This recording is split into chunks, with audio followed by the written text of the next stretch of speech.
now usually the colleagues use this operator. So this is his definition, you can see here.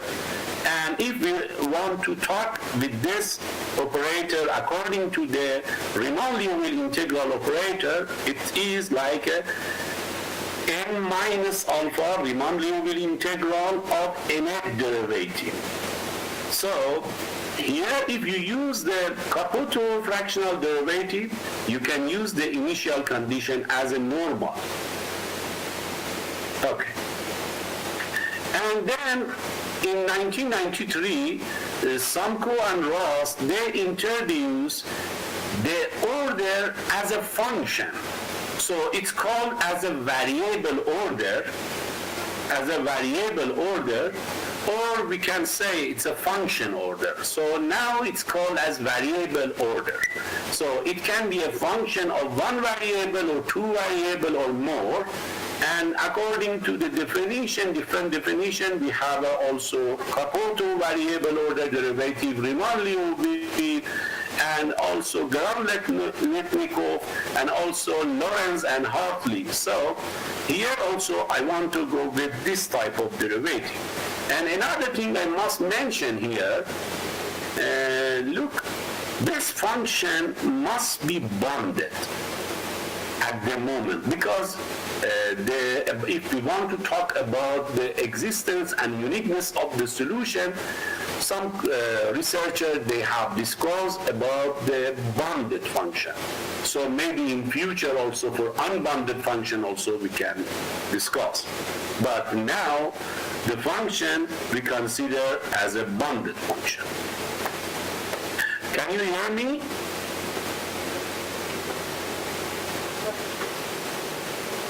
Sorry, can you hear me? Yes, sir. Okay. Okay, for the variable order also here I listed a few work it has done for variable order. Look, for the integer order, there is a lot of mathematical software. For example, we can use Maple, MATLAB, Mathematica, and other software. Easily they can solve first order, second order, even higher order differential equation they can solve, and they can give us numerical result. But as you know, for the fractional order, at the moment there is not any software. Even you can see the latest version of the software, they can just solve a simple case of the fractional order derivative. And generally it's difficult. So now the colleagues, they use the different numerical method for solving fractional derivative and also for variable order. So there is also, for example, finite difference, also Legendre, they use a Legendre polynomial, so here you can see, and I listed, I just listed a few of them. Also, we use Bernstein polynomials to solve diffusion wave equation, and also for the stochastic differential equation, we use operational matrix. So, let's go to our main problem. The idea here, we want to solve equation in following form. You can see here, we have d beta 1t. Beta 1t is a function. It is a bounded function. And this side you can see, we have a f. F is a nonlinear operator. So, and here d beta 2 is another variable order derivative, and d beta mt. But the condition is here, you can see beta 1 is greater than beta 2 and so on. And unknown function is a xt. We are looking for the xt. So according to this condition, so we can see the beta 1 is between k1 minus 1 and k1. So the k1 must be greater than the other. So the initial condition I write here, I write I from 0 to k1 minus 1, because beta 1 is greater than other function. And here the fractional derivative I use is a Caputo sense. So the definition of the variable order derivative in the Caputo sense is given by this formula. You can see. And here you can see this is a ki derivative of the x. And because of the beta 1, beta I between ki and ki minus 1. And for the special case, if xt is a t power alpha, we have this. Okay? And I must mention here also, I use this formula when I want to obtain operational matrix. Okay? So now, before I go to the next slide, I want to talk a little about the idea. The idea is here, we want to find operational matrix for this term, and other terms here as we have. So we will find operational matrix. Here also we have an integer order. So we need an operational matrix for integer order and also for variable order. Okay. So before, there are a lot of basis function, and you can see the people use, for example, Chebyshev, Bernoulli, Genocci, and different type of the basis function. But we want to use Hosoya polynomials, and it is introduced by Hosoya. He's a Japanese scientist.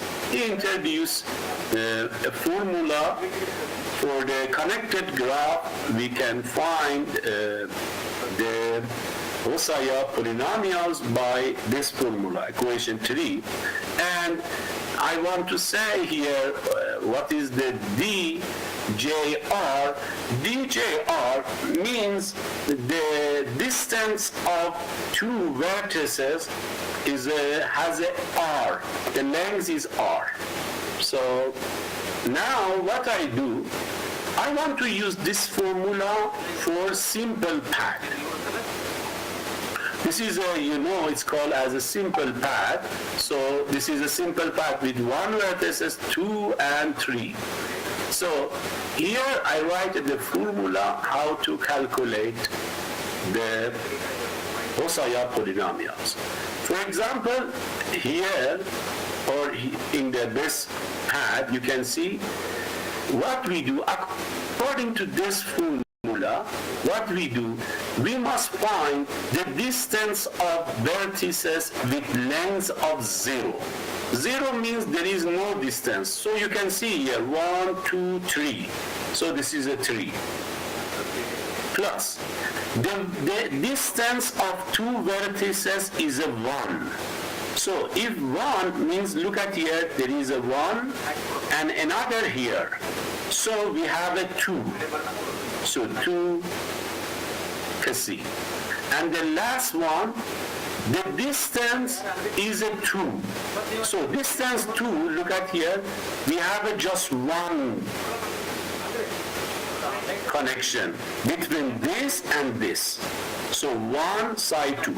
And here this is by mistake is right a 3. It is a 3 minus 1, 2 minus 1. So that this must be corrected. I'm sorry about that.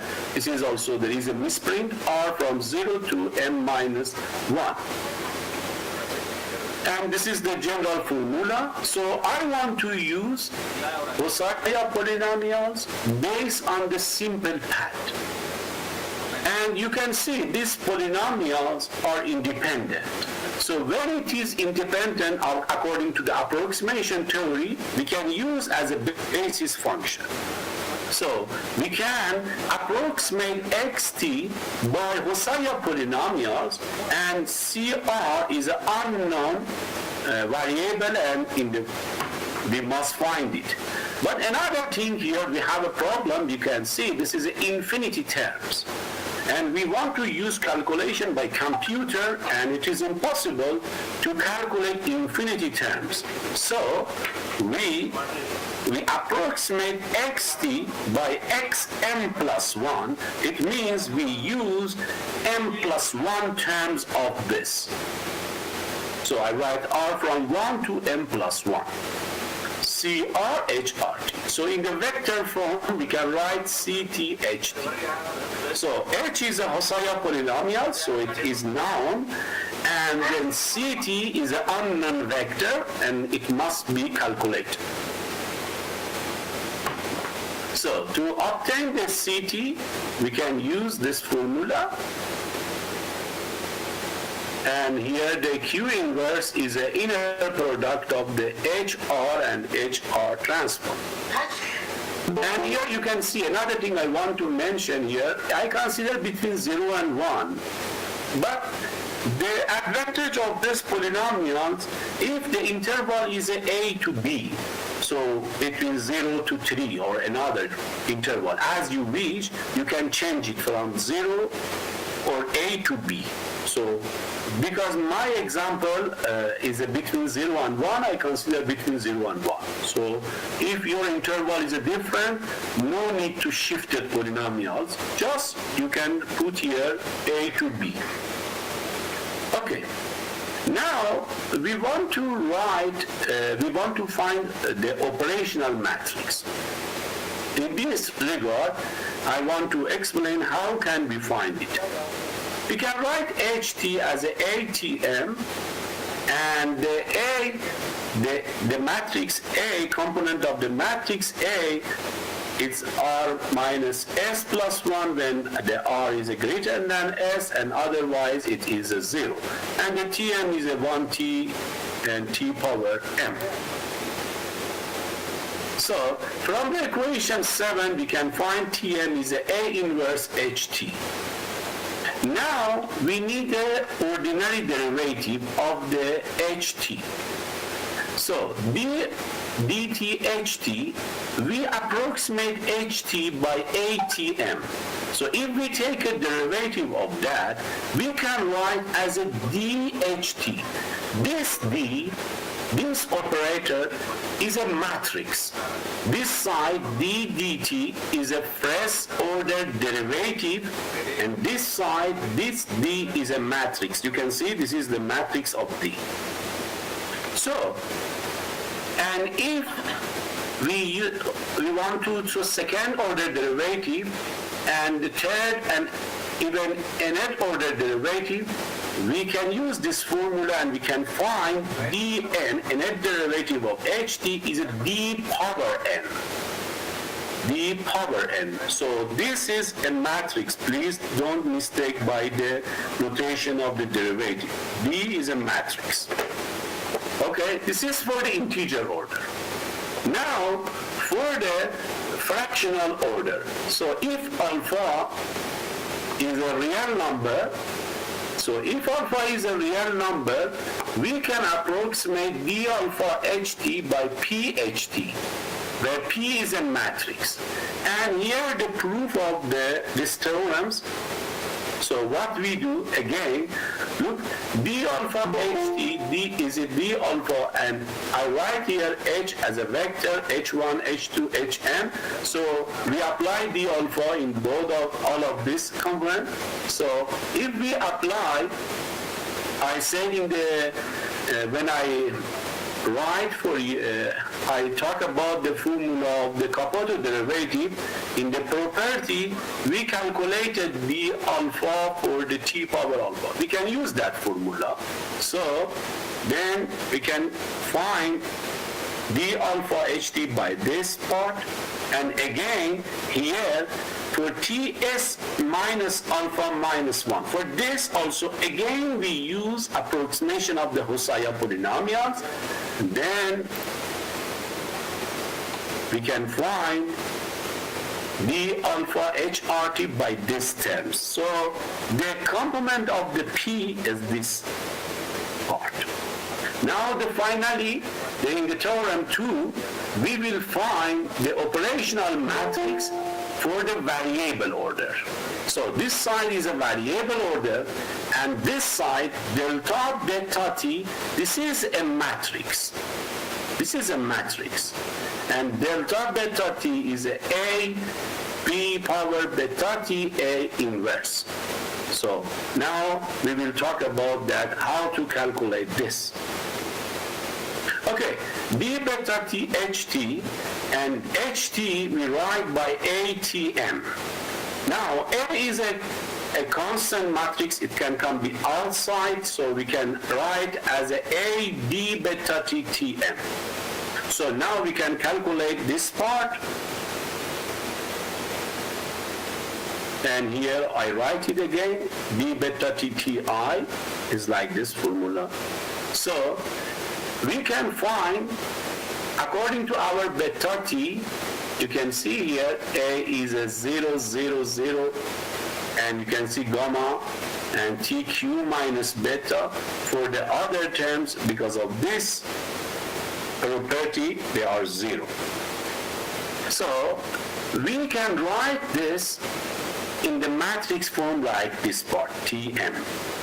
And what is the phi beta t? I write here, phi beta t is a chi uv, and chi uv also is defined by this formula. I use this formula to find the chi uv. Anyway, so this is here we obtain operational matrix for variable order. Now we can go to the method. What is the method? In the equation 1, let's back to equation 1, this equation. Look, you can see the terms of this equation. We have a d beta 1, here we have a xt, and this is also a function, or is a nonlinear operator. So maybe in the other equation we have a x squared or x prime, anything we may have. So what we want, I just want to substitute in this equation. If I have an integer order, I want to put operational matrix. For variable order, I want to put operational matrix. What's happened? We want to convert this variable order fractional to algebraic equation. This is the idea. So let's back. So we substitute the operational matrix, you can see. But if let I say here also, if the order, if they are not variable order, you have a system of algebraic equation. But if it is variable order, this function is not algebraic because of the t. So next step, we can use collocation point. By using collocation, what we do, we convert 20 to a system of algebraic equation. Then we can use solving.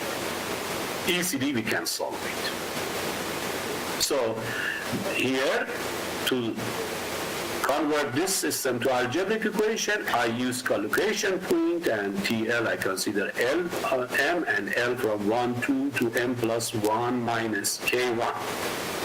Then it will be a system of algebraic equation. Then you can use Mathematica, MATLAB, Maple, as you wish. You can use those software to solve that system of algebraic equation. So what's happened? When we solve the system of algebraic equation, we find the C, the vector of C. So when we find the C, the solution, because we approximate xt by summation of ct ht. So when we find ct, the solution, it's in our hand.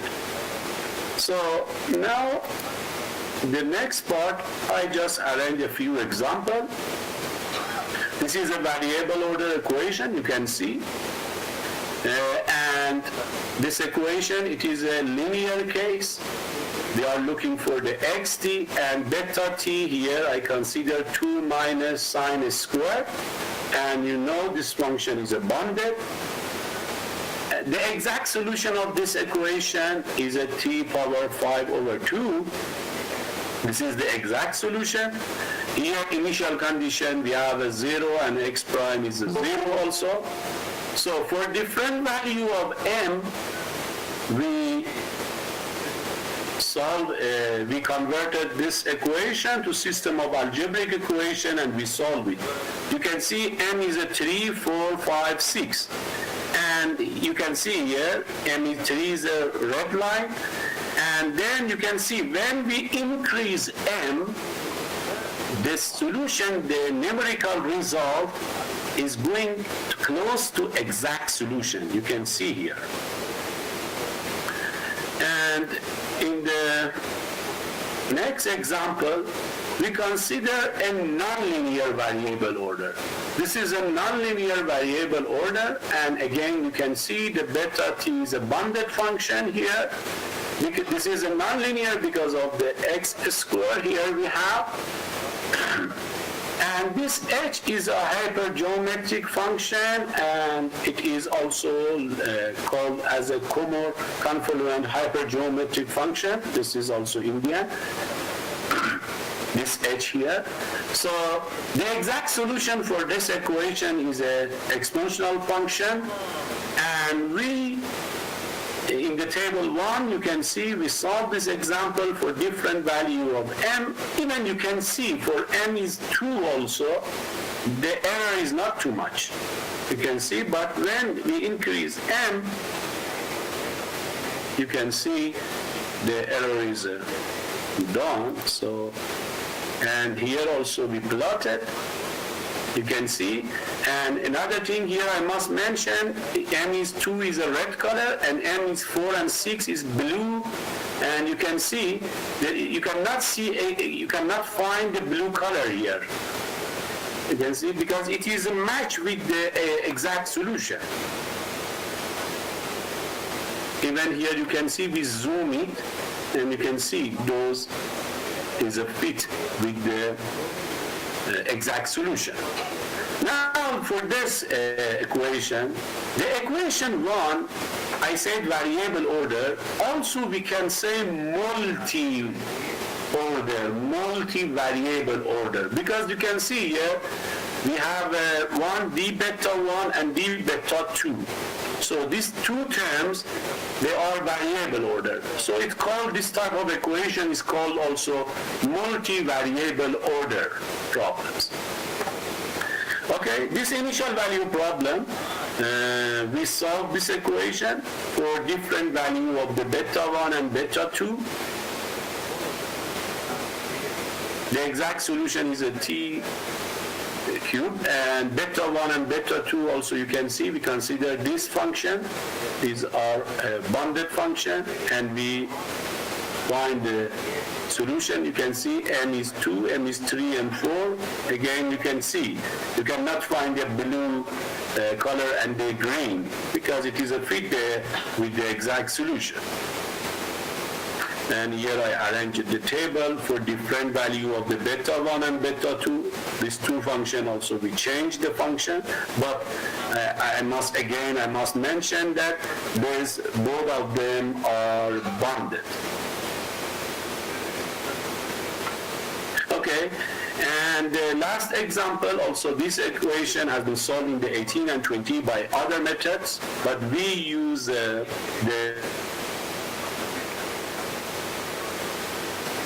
So the exact solution is a t squared plus 3t. Sorry. And for m is 2, we solve this equation by Hosoya polynomials, and we find the vector c, the component of vector c, as a minus 5, 1, and 1. If we substitute in our approximation, because we say xt is a summation ci hi. So if we substitute, we find the exact solution. So by operational matrix based on Hosoya polynomials, we find the exact solution. And here also we just put the result of the 18 and 20, and they had also error, but we use same order they use, but we find the exact solution. So I think the operational matrix is one of the good numerical method for solving this type of equation. Even we can use for solving for the variable order partial differential equation or stochastic differential equation. We can use Osaya polynomials. This polynomials is very simple, but we can find also Osaya polynomials for different type of the graph and use them. I use Mathematica for calculation. Here just we listed few of the references which we use.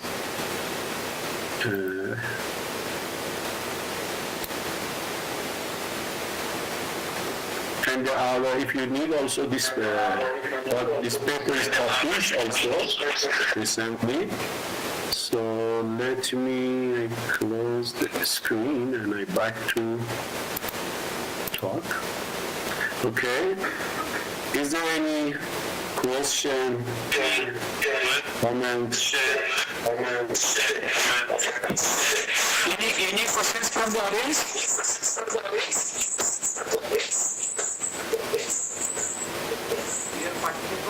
Dear participants, if you have any questions, you can ask.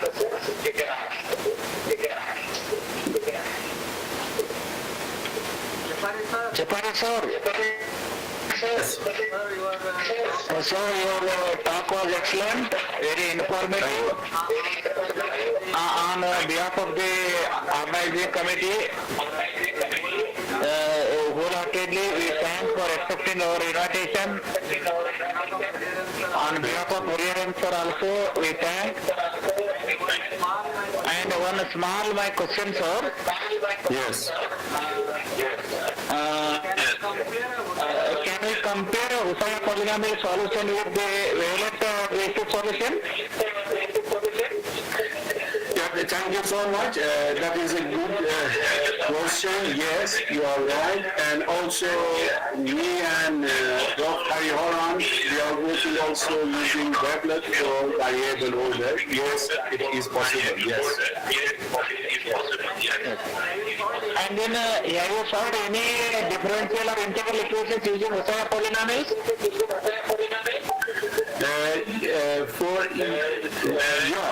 But look, we saw the fractional what we call the equation by using Osaya polynomials, but that we use directly, not as a matrix form, but for another equation we did a stochastic diffusion equation, we use Osaya polynomials. Yes, sir. Yes, sir. Hariharan sir wanted to talk to you. Yes. Okay. Oh, sir. Thank you very much for your presentation. We have enjoyed your talk actually. Thank you. Thank you, sir. How are you, sir?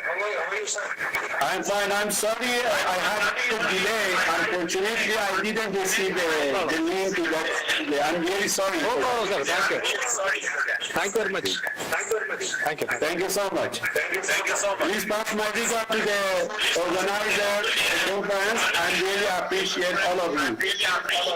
Yes, sir. In future also we will invite you, sir. And you please accept our invitation. And I thank Hariharan sir for chairing the session. Sir, thank you very much for your talk. Thank you so much. Thank you. Yes, sir. Thank you.